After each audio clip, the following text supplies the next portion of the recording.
We've made a couple of videos of this Slocan country, and we'll show you 3 trails that we went on. One was pretty dicey, about the end of the line for an old fella like me. But we still call it within the inside, or rather the outside 660 age group. And then we went on a beautiful 50-kilometer trail along a river. So join us. Let's take a look. We're going to start at New Denver and just ride this short spur up along Carpenter Creek. And we thought we would go all the way a little further on it, but we ran into an obstacle, and we'll tell you about that a little bit later. We have seen this picture before, because we are still on the Galena Trail. The trail runs north of New Denver, and we were just on it. It also runs east from New Denver to the former mining town of Sandon. This is the cycling bridge at the Sandon, or eastern, end of the trail. The old railway ran further east to Caslow on Kootenai Lake, but the Sandon to Caslow section is now abandoned due to steep terrain and rock slides that have made the route impossible to travel. This well-known historical photo was taken on this now impassable section of the railway line. A difficult engineering job was done in treacherous country, where avalanches and snowslides eventually destroyed the line. However, the section running east from New Denver is still a rideable bike trail, and we did it. We started our bike ride along with this 4-legged passenger at the New Denver end. The trail is on a former railway bed, usually wide, straight, and level. However, vegetation overgrowth combined with rock and mudslides makes some of the trail a single track. So you just have to watch it, but it's a very enjoyable ride. This was some kind of a large operation that had collapsed, and rock piles and avalanches occasionally occurred. At one point, the trail left the railway bed to get across a steep creek section. In this section, we chose to dismount and push our bikes. This diagram shows what happens in a section like this.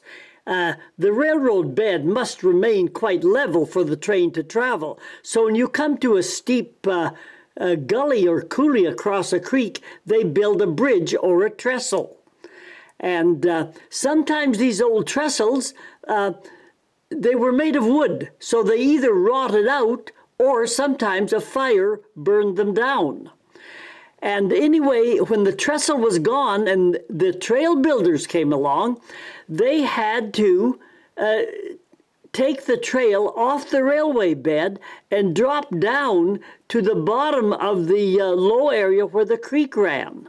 And they built a little bridge across the creek, and then they built the trail back up to the elevation of the railway bed again.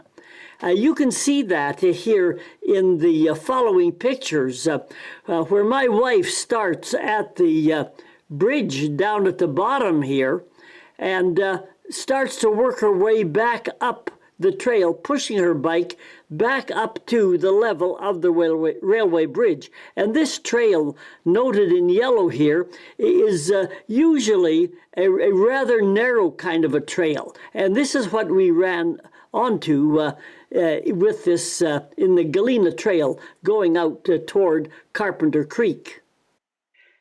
Here she is at the bottom of the creek there, near the creek, crossing the bridge, and then having to push her bike back up the trail to the level of the railway line once again. And this is what makes these little pinch points in a trail. Like I said, the trail is level and straight. It is a railway bed. However, we needed to avoid glancing down in some parts. The sheer cliff drop-off down to the frothing water below could make you a little bit dizzy. So you're much better keep your eyes on the trail and the front wheel turning in front of you, rather than glancing sideways down the road. You would not want to fall off some parts of this trail. At any points where you feel a little uncertain, it certainly is a good advice to get off your bike and push it along. The trail is fine, it's flat, level, but you don't have a lot of room. That's the creek way down below there. You can see the frothing water in the distance, but you don't have a lot of room for error on the trail. As you can see, the sides, the drop-off on the right is pretty steep. How do you cross the creek? Just hook your bike on the trolley, jump in the trolley, and then pull the rope hand over hand across and above the frothing water. It's nice to have somebody at the other end to help you unload the bike, but it's a fun process. But this time, no trolley. End of trail. Continual rushing water had eroded the anchors of the trolley, and now there was no crossing. Plans are to rebuild the hand trolley, but in the meantime, a trolley or no trolley, the bike ride is still a great experience for the not-so-faint of heart. We biked back to New Denver and visited the Japanese Internment Center. In World War II, several partly abandoned mining communities in this area served as internment camps for Canadian citizens of Japanese descent. The center is certainly worth a visit, as it shows what life was like in these camps. The center is relaxing and shows a rock garden typical of Japanese landscape. These people were unjustifiably uprooted from their Pacific Vancouver area coastal homes, lost their businesses, and were never permitted to return even after the war. Around town, you can see some of the old houses that have been remodeled over the years. The whole story is a reminder of an inexcusable and discriminatory episode in an ugly chapter in Canadian history.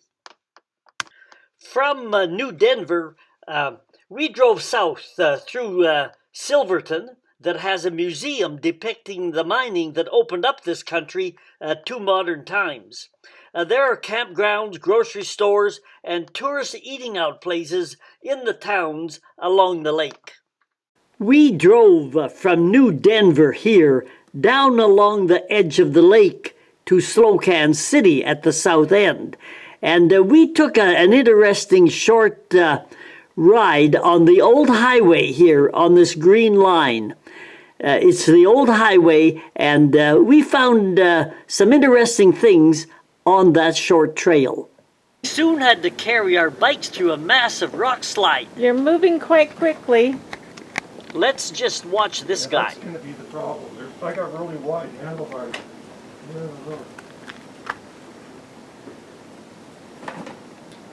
I have to lift it up pretty high.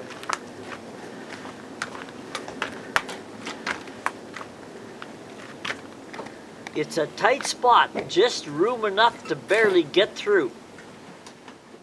We also ran onto these people here, rock climbers, and there was really quite a few of them. The rock has to be hard enough so it holds the anchors, and it was quite high up there. It was no doubt a cliff.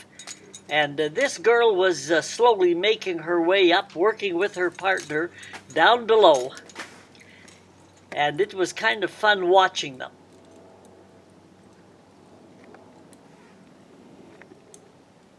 It seems to be a pretty active area for rock climbers. Our final bike ride was from Slocan City, south along the Slocan River in blue here, and the old railway line in green runs straight south to Crescent Valley, which is fairly close to the cities of Castlegar and Nelson. Now, in the old days when they built the railway north to the head of the lake, where they shipped ore across or down the length of the lake to the north end, and they joined the railroad on to Revelstoke, where in those days there was an ore mill. But it eventually went defunct, and the railroad then was no longer needed. They also brought in ore from the Kootenay Lake area onto this, by way of this rail bed that we were on the other day, out to Carpenter Creek, where the creek had flooded out the little rail bridge there. And anyway, the railway ran north. There was never a railway between New Denver and Slocan City. That ore was transported, like I said, by ship down the length of the lake to the north and on eventually by rail to Revelstoke. But let's ride now this abandoned railroad line called the Slocan Valley Railway. It's a great, pleasant ride. The trail is paved for 1 kilometer or 2 just right at the beginning at Slocan City. And this gnome sculpture you see here is also right at the beginning of the trail. Let's get her down the trail.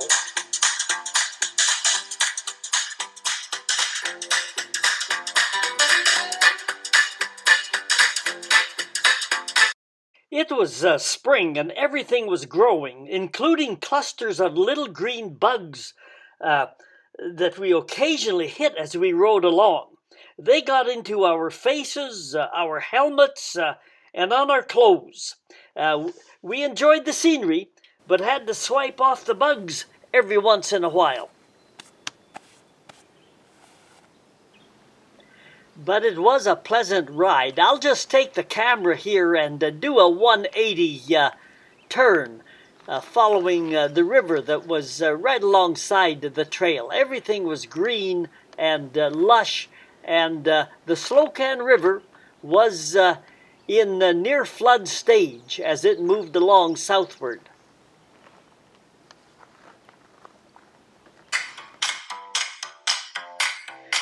Let's ride down the trail a little while, and then we'll show you some trail users that were not human.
What is that ahead of us?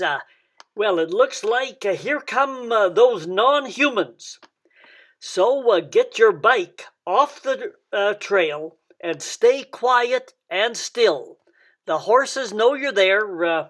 No one wants to have spooked horses and have an accident, falling riders, anything like that. Just let the horses roll on by, and everybody can get back on the trail and down the road. There are lots of good signs along this trail with information on, and there are picnic tables to sit at and have lunch. So let's just ride her on out.